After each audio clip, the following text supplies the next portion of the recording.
ታዋቂው ቲክቶከር እንግዲህ ከዚች ዓለም በሞት ተለይተዋል። በቅርብ ጊዜ ቲክቶኩ ላይ የፖስተው ነገር ይህ ቪዲዮ ለአንዴና ለመጨረሻ ጊዜ ብሎ ነበር። ከትላንት ወዳ ከኛ ነበረ፣ ዛሬ ላይ ግን የለም።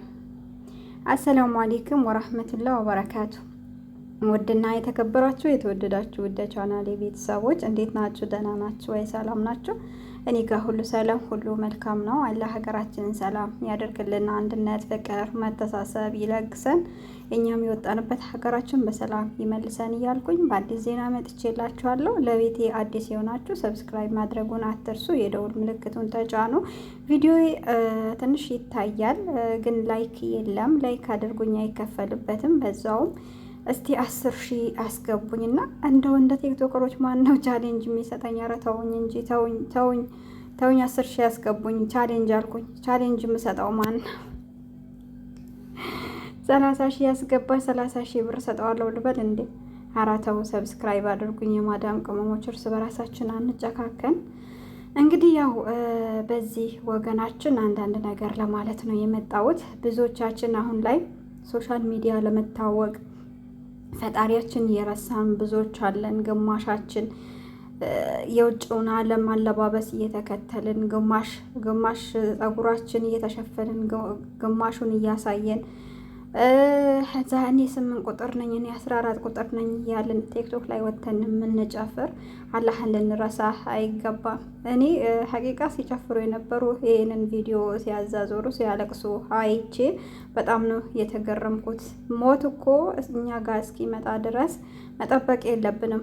በሰው ልንማር ይገባል። እያንዳንዳችን ቤት እንደሚያንኳኳ መርሳት መዘንጋት የለብንም። እኛ ብንረሳው ሞት እሱ ግን አይረሳንም። ፈጣሪም ደግሞ እንደሚያየን ማወቅ አለብን። አብዛኛዎቻችሁ ለፎሎ ለመታወቅ ብላችሁ የምትሰሩት ስራ እምነታችሁንም የሚያሰድብ ነገር ነው። እኔ ሴት ልጅ ሆነ አደባባይ ላይ ወጥታ የምትናገረው የምታደርገው ነገር ወላሂ ለነሱ ፋንታ እኔ ራሱ በጣም ነው የምሳቀቀው። እና አላህን እንፈራ ይገባል። እኛ ሞት ነገ ሞት አለብን። ይህ ወገናችን ይሞታል ብሎ ማንም የጠበቀው የለም። በራሱ መኪና ራሱን ሲያጠፋ እዩት። መኪናም ያለው ቤትም ያለው ብርም ያለው ምንም ያለው ሰው ከፈጣሪው ጋር ሳይገናኝ የሚቀር ሰው የለም በዚች ምድር። እኛ ለዚች ምድር ምድር ያው እንግዳ ተቀባይ ናት እንጂ ማኖሪያ አይደለችም። ብዙዎቻችን መኖሪያ ቤት የለኝ እንደዚህ የለም። መኖሪያችን እዚህ አይደለም ልንገራችሁ ማለት ነው። መኖሪያችን እዚህ አይደለም። ዛሬ እንደፈለግን ስላለን ብቻ እንደፈለግን የምንሆን ሰዎች አለን። ገንዘባችን ለመጥፎ ነገር የምናውለው ሰዎች አለን እና አላህን እንፈራ ይገባል። ወደ አላህ እንመለስ። በተለይ ቲክቶክ ላይ ንግድ ላይ የተሰማራችሁ ሙስሊም እህቶቼ የምታሳዩት አክሽን ሀቂቃ እንኳን እንዲያስገዛችሁ ገበያችሁ ሊያስተዋውቅላችሁ ቀርቶ ራሳችሁን እያጠፋችሁ ነው የሚገኘው። እና ገበያ ሲባል በጭፈራ ወይም ደግሞ በአለባበስ አይደለም። አላህ የከፈተልን ርዝቅ ዛሬ ይሄን አክል ስራ ብለን በራሳችን ውሳኔ ሳይሆን አላህ ሱብሓነሁ ወተዓላ የጻፈልን ነው የምንበላው። እና እንደውም ተሰትራችሁ ዲናችሁን በሚያስከብር መልኩ ስትመጡ ብዙዎች ደስ ይለዋል። እና ቲክቶክ ላይ አንድ ልጅ ትመቸኛለች 2 ዓመት ምናምን ንግድ ከጀመረች አንድ ቀን ከጌታዋ መንገድ ስታ አታውቅም።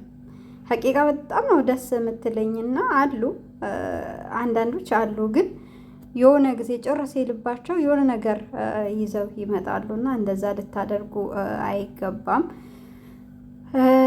በመቀጠል ደግሞ ኦንላይን ብቻ አይደለም ስራ አላህ ሱብሓነሁ ወተዓላ የከፈተልን ብዙ ርዝቅ አለ። እኛን እምነታችንን የማያሰድብ ነገ አኺራችን የማያበላሽ ስራ ብዙ አለና ተሰትረን ብንሰራ እምነታችን በፈቀደልን መልኩ ብናደርግ ጥሩ ነው። ትላንትና ሰአዲን አይታችኋታል። ትጨፍር ነበረ።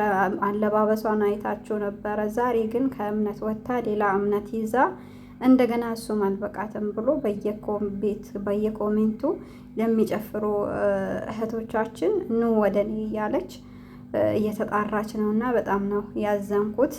አላህ ያጠመማትን ነፍስ ማንም ሊያቀናት አይገባም።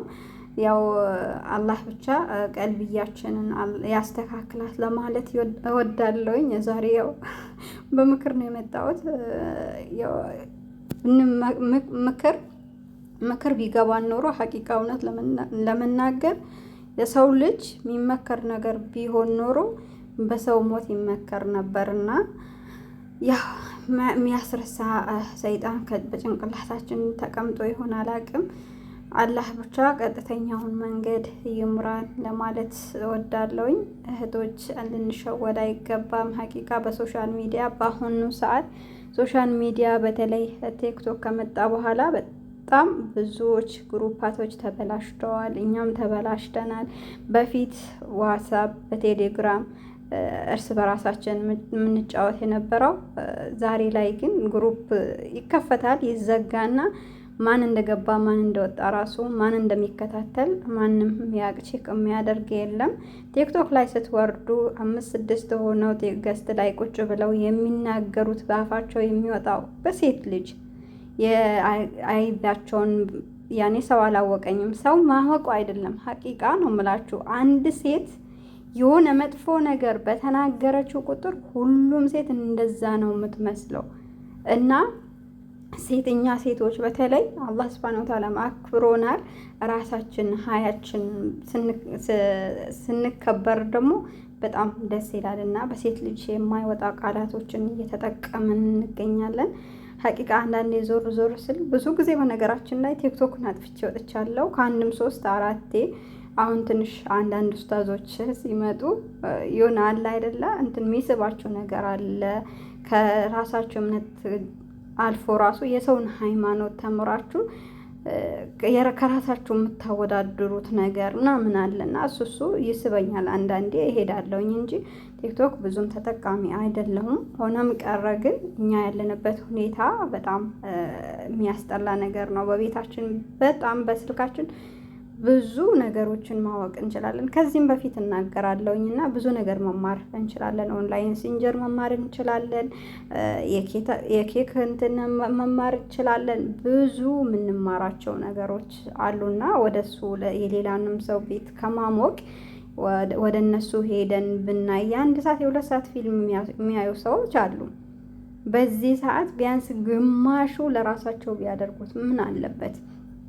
ቲክቶክ ላይ ሄደው ከወንዶች ጋር እንደዛ ሲስቁ ሲጫወቱ መንገድ ሲያስቷቸው በቪዲዮ ካልወጣሽ ከሚሏቸው እዚህ ጋር መጥተው ይሁን ነገር ብንማርበትስ ብናቅበትስ። ከሀገራችን ብዙዎቻችን ከሀገራችን ከወጣን ልንቆይ 4 ዓመት 6 ዓመት 8 ዓመት የተቀመጠ አለ እስከ 10 ዓመት የሀገራችንን ሁኔታ ምንም ማናቅ ማለት ነው። ይሄንን ራሱ ኦንላይን ገብተን ስለ ሀገራችን ሁኔታ ያለውን ነገር ብናቅስ ሀገራችን ገብተን እኛ ድንግርግር እንዳንል አንዳንድ ነገሮች ብንማርስ ምን ችግር አለው ነው የኔ ጥያቄ። አይ በቃ ሄደን ገብተን በታክሲ ብራችን አልቆ ከዛ ወደዚህ ከመመለስ አይሻልም ወይ? ትንሽም ብር ይዘን ገብተን ኦንላይን ባወቅ ነው የሆነ ቀን 1 ወር እንኳን 2 ወር የበለጠ ተምረንበት ወደ ምግብ እንትን ይሁን የተለያዩ ነገሮች ሙያ ያስፈልጋል፣ መማር ያስፈልጋል። እና እስቲ ትኩረት እንስጠውላለሁኝ።